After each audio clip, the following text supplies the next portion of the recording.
لو بتحب الاكل البيتي يبقى مكانكم معايا هنا. انا اسماء سليم، وهنا هتلاقوا وصفات سهله وسريعه.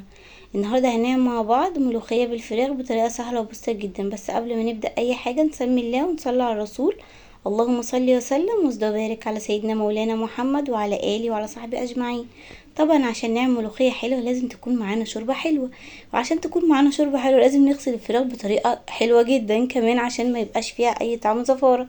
طبعا الفراخ بيبقى ليها روتين كده لازم نعمله كويس جدا.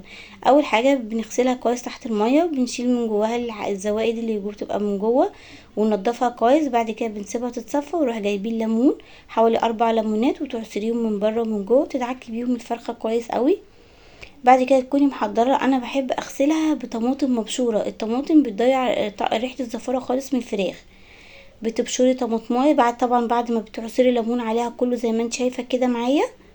بعد كده طماطم مبشوره وتروحي دعكاها بيها، دعكه الفراخ فيها كويس قوي من بره ومن جوه من جميع الجهات.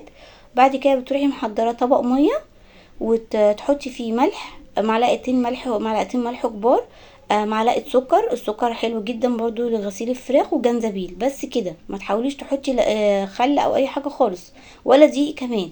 انتي بالمحلول الملحي ده هتخليها طعمها تحفه معاكي، وهتطلع شوربه طعمها جميل جدا. ف او تحطي بقيه الليمون فيها بالقشر بتاعها كله، وتسيبيها مثلا تتنقع فيها لمده نص ساعه، من نص ساعه لساعه.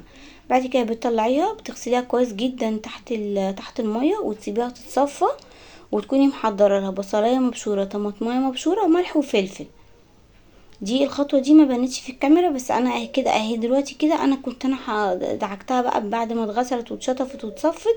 دعكتها بطماطمايه وبصلايه وملح وفلفل، وبكون محضره لها طبعا ميه مغليه. وبكون مقطعه بقى، ده البوكيه جرنيه اللي بنحطه بنحطه في الميه. بصلايه متقطعه مربعات او مكعبات، طماطمايه مقطوعه نصين، وجزر متخرط، وورق لورا، وملح وفلفل. بس كده، وبتروحي حاطه الفرخه بتاعتك تستوي، وطبعا بتقلبيها كل شويه عشان خاطر تستوي من جميع الاتجاهات، ما يبقاش في جزء وجزء ما استواش. هتطلع لك شوربه طعمها جميل جدا، لونها فاتح ورايق. طبعا انت غسل الفراخ كويس، فطبعا الشوربه هتطلع طعمها حلو. بعد كده احنا طبعا كان نحضر بقى ايه الشوربه بتاعه الملوخيه. بناخد جزء، انا مثلا حسب كميه الملوخيه اللي انت عاملاها. انا عامله نص كيلو ملوخيه، هحط الشوربه بس ما بحطش شوربه كتير، علشان خاطر لو طلعت مني تقيله هعرف اخففها، انما لو خفيفه مش هعرف اتقلها. بروح حاطه في الملوخيه في الشوربه بصلايه صغنطوطه جدا مبشوره ناعم، واربع فصوص ثوم متقطعين، ملح وفلفل، واسيبها تغلي. ولغايه ما تغلي بكون طبعا انا كنت غسلت الملوخيه وقطفتها وغسلتها وسبتها تتصفى خالص. بعد كده اروح مخرطها. وانا بخرطها بتكون الشوربه بتاعت الملوخيه في البصل والثوم بتغلي، تاخد لها كذا غلوه. عايزه اقولك بتخلي طعم الملوخيه جميل جدا لما بتحطي البصل والثوم دولت في الشوربه. بس كده، انا كده خلاص بخرط الملوخيه. لازم اخرطها كويس جدا وتخرطيها ناعم. طبعا انا بقول للبنات اللي لسه مبتدئين، انما يعني اساتذتنا الكبار دول طبعا بيبقوا فاهمين اكتر مننا بكتير. ف فاحنا هنخرطها كويس جدا عشان لو فضلت خشنه بتسقط معاكي. فلازم تنعميها كويس قوي. طبعا انا عارفه الخطوه دي بتبقى متعبه شويه، بس طبعا ايه لازم نتعب عشان نطلع حاجه طعمها حلو. والشوربه معايا زي ما انت شفتي كده غليت. انا بنزل الملوخيه وبالمضرب بقلبها كويس جدا جدا. والريم الابيض اللي بيطلع من الملوخيه بيطلع على وش الملوخيه انا بروح شايلاه على طول. بس زي ما انت شايفه كده لازم نقلبها كويس عشان ما تبقاش مكلكعه منك، لغايه ما تحسي ان هي فكت خالص في الملوخيه. والشوربه هي طلعت مظبوطه على قد الملوخيه، ولا طلعت خفيفه ولا طلعت تقيله.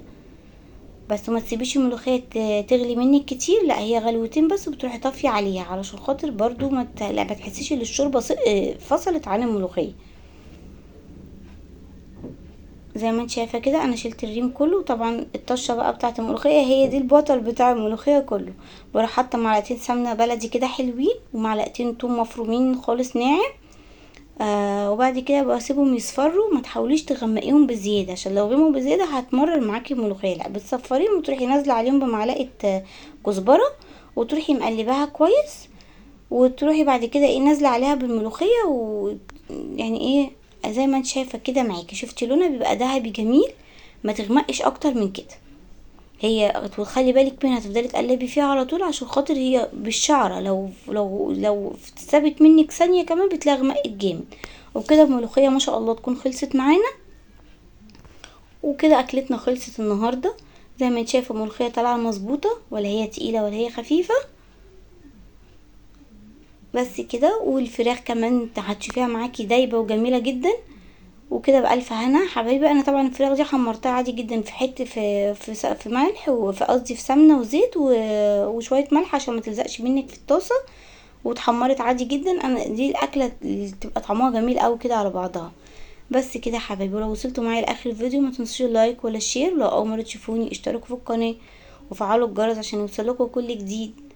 وزي ما انت شايفه الفراخ عامله ازاي معاكي دايبه ونسايرها جميله. وبألف هنا حبايب.